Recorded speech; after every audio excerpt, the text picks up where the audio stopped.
Salut, aujourd'hui on revient vers vous avec une ambiance un peu particulière au travail. Je ne sais pas si vous avez remarqué, mais depuis quelques semaines, il y a quelque chose qui a changé dans les bureaux. Les hommes et les femmes ne se parlent pas de la même façon, les hommes font attention à certains termes, enfin bref.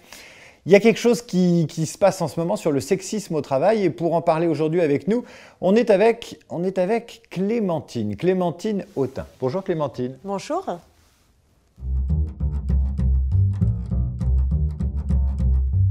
C'est vrai que c'est un exercice qui n'est pas facile non plus de recruter, voilà, parce que c'est un moment où l'un et l'autre devraient se jauger d'une certaine manière, et en même temps le rapport de force n'est évidemment pas à égalité dans le monde dans lequel on est, parce que les demandeurs d'emploi, et beaucoup les demandeuses d'emploi, sont face à la pénurie du travail.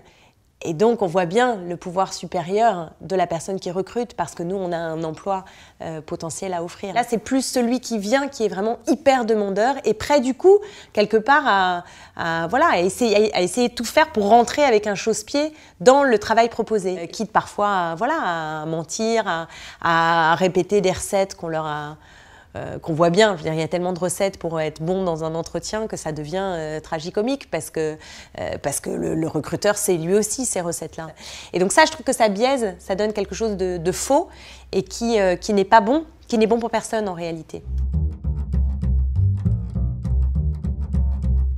Bien sûr, mais pour moi, ça fait partie des principes. C'est-à-dire le désir à travailler ensemble, il fait partie de la vie et je ne vois pas pourquoi je m'asserrais sur des principes au nom de ça. Et bien sûr que ce qu'on ressent même à un coup de fil, le moment même où on prend rendez-vous pour l'entretien, on sent dans la voix une énergie ou pas, une envie ou pas, une rigueur ou pas, et bien sûr que ça joue. Ça, c'est la dimension, superficielle, on pourrait dire, des choses. Et en même temps, je pense qu'elle traduit des éléments de la personnalité qui fait que je vais avoir plus ou moins envie de travailler avec la personne.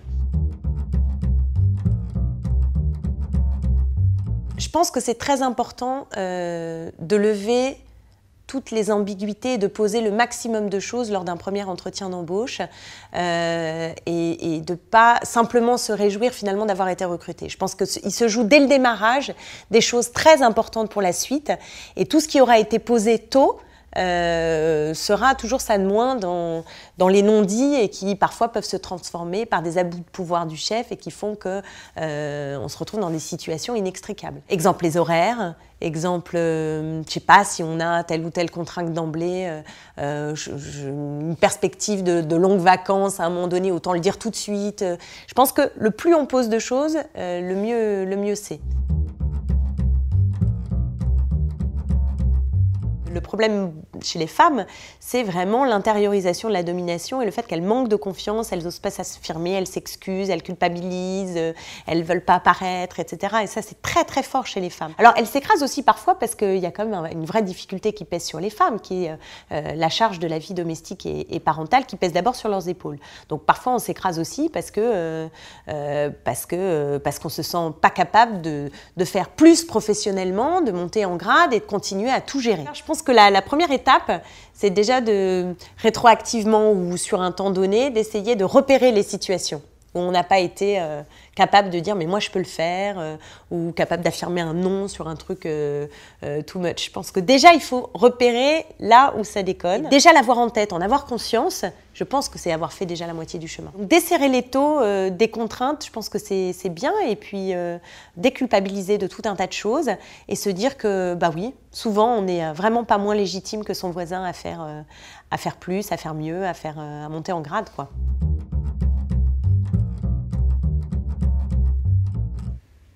Je déteste le terme même m'effraie, ça me fait penser à M6 et à toutes ces émissions épouvantables de coaching qui sont pour moi des entreprises de normalisation du comportement. Donc je sais que le terme ne recouvre pas que ça. Si c'est aider des femmes à se sentir mieux dans l'entreprise, à se donner les moyens de progresser et de ne pas se faire marcher sur les pieds, oui, je pense qu'il y a nécessité à le faire.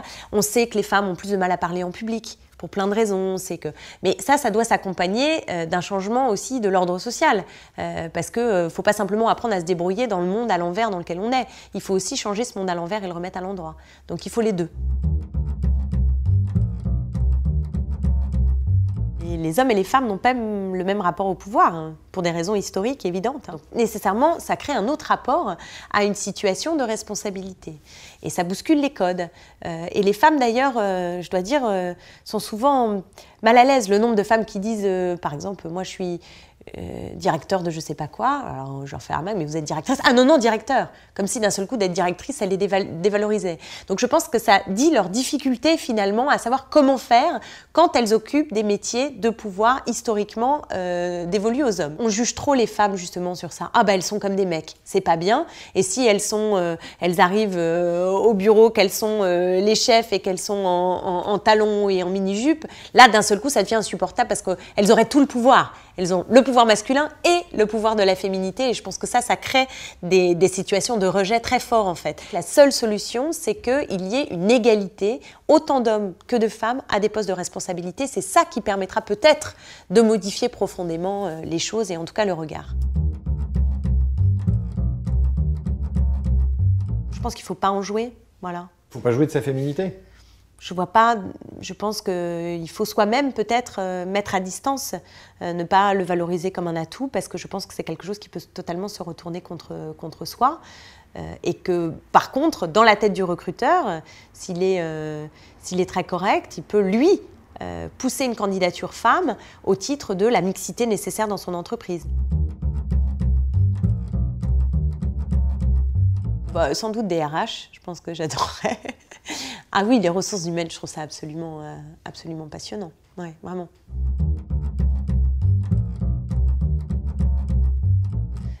Si. Quel est le défaut que je n'ai pas? Si. La jalousie.